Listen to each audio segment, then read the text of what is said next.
Boa noite. Damos início a mais um programa Negócios para todo o estado de Goiás, uma realização do Centro de Ações Estratégicas para o Desenvolvimento Empresarial.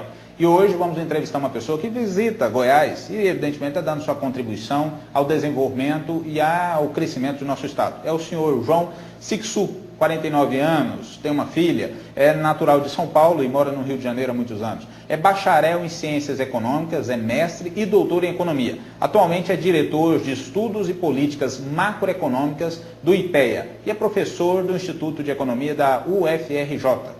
Boa noite, doutor. Obrigado por atender o nosso pedido e poder doar o seu tempo, que é tão precioso, o seu conhecimento, a sua visão de Brasil, para todos que nos assistem no estado de Goiás. Boa noite. Olha, eu queria só complementar a breve apresentação que eu fiz. Eu sei que o senhor tem um currículo bem amplo e as pessoas, evidentemente, estão curiosas em saber um pouquinho mais da vida do senhor. Eu queria que, nesse momento, o senhor abrisse um pouquinho da sua intimidade, da sua vida, da sua formação, da sua história de trajetória política. Eu estudei na UFRJ, conforme você mencionou, no início dos anos 80, fazendo minha graduação em Economia. Posteriormente, continuei meus estudos lá nessa mesma instituição, fazendo mestrado, fazendo doutorado. Depois lecionei durante algum tempo na Universidade Federal Fluminense, numa cidade bem próxima à cidade do Rio de Janeiro, que é Niterói. E posteriormente fui para a UFRJ, Universidade Federal do Rio de Janeiro, onde trabalhei de 2002 até o ano de 2007, quando me licenciei, mas continuo professor da UFRJ, para trabalhar no IPEA, que é um instituto de pesquisa ligado à Secretaria de Assuntos Estratégicos da Presidência da República. Hoje é dirigida pelo embaixador Samuel Pinheiro Guimarães, que tomou posse terça-feira passada. Anteriormente era dirigida pelo ministro Roberto Mangabeira Unger. Há pessoas que estão dizendo que Goiás é a bola da vez dentro do Brasil.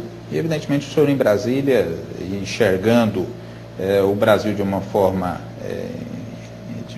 contextualizada, dentro de uma economia que dizem que está crescendo, superando até as expectativas.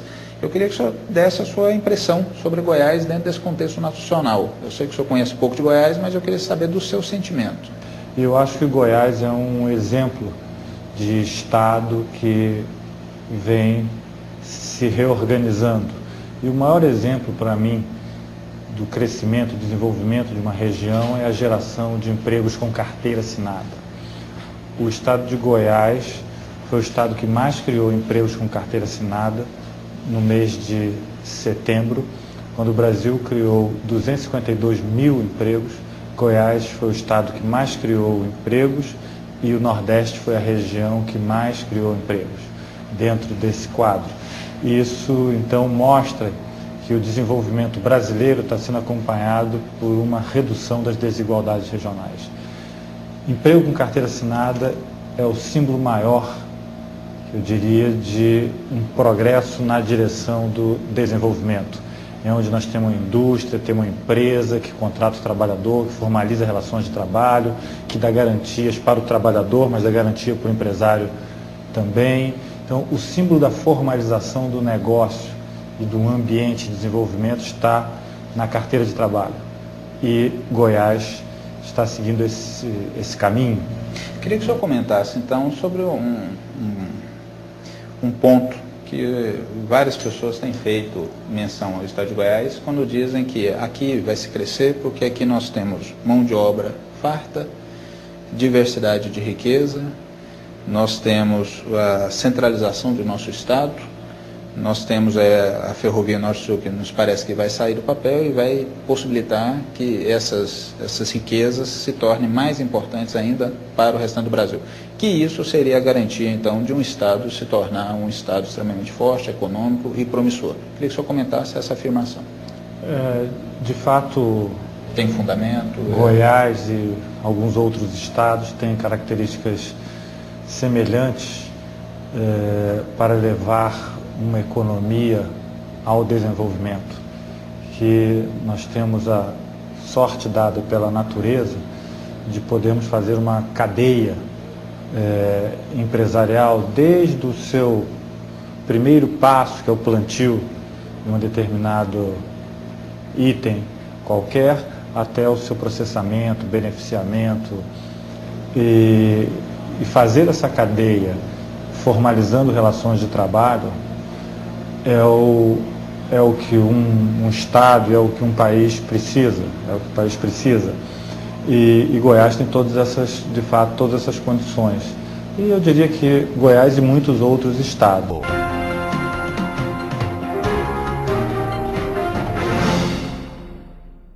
De volta com o nosso programa Negócio para todo o estado de Goiás. E hoje entrevistando o doutor João Sixu e trazendo dados importantes sobre a economia e falou um pouquinho da sua visão pessoal sobre o estado de Goiás. Doutor, eu queria então que o senhor fizesse uma comparação sobre uma época que passamos, que foi a época de um presidente neoliberal, que era FHC, que tinha uma metodologia, uma forma de administrar o país, e algumas pessoas acreditam que fez um bom caminho. E agora uma nova era, administrada por um sistema socialista, que é do Luiz Inácio Lula da Silva. Mas eu queria que o senhor fizesse uma comparação entre essas duas formas de administrar o mesmo país e apresentasse números aí que respaldassem a sua opinião. Os números são realmente números extremamente positivos do governo Lula em relação ao governo de Fernando Henrique Cardoso. Por exemplo, no governo Lula já criamos 12 novas universidades federais. Eu não lembro de criação de universidades federais durante o governo Fernando Henrique Cardoso. No governo Lula serão criadas mais 2 universidades federais até o fim do seu mandato.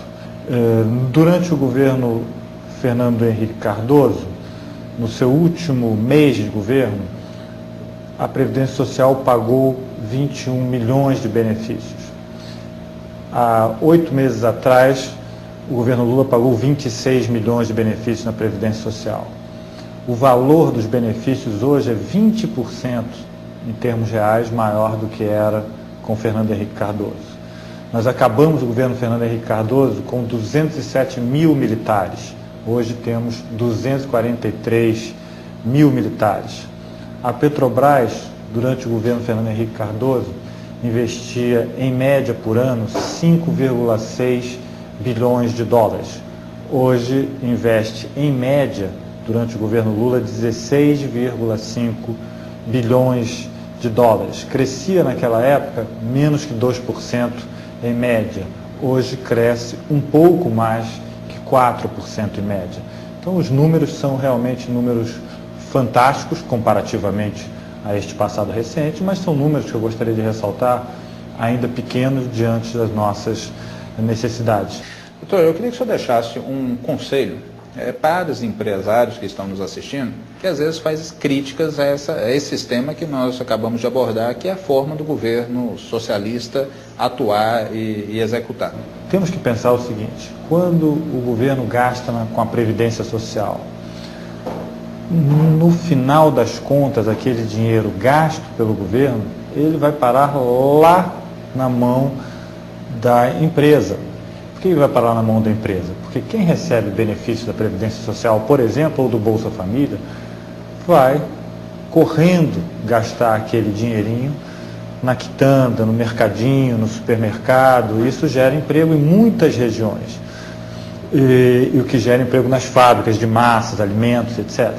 Então, pensar que o gasto de previdência social, os gastos sociais, representam desperdício é um erro, porque, na verdade, são esses gastos que movimentam grande parte dos pequenos negócios, médios negócios no Brasil, particularmente nas regiões menos desenvolvidas. O que garante a dinâmica da economia nas regiões menos desenvolvidas é exatamente esse gasto que representa bilhões de reais por ano. Então, eu diria para os empresários, no lugar de olharem para o gasto na Previdência como um gasto que representa um desperdício, mas pensar que aquilo representa para ele mercado de consumo. Ou seja, o benefício rural, o idoso já aposentado, a família que recebe um Bolsa Família, isso tudo volta para a economia na forma de geração de empregos, lucros, negócios. E a economia vive assim. A economia vive desta dinâmica, a dinâmica do setor público com o setor privado e com os gastos sendo realizados também pelas famílias.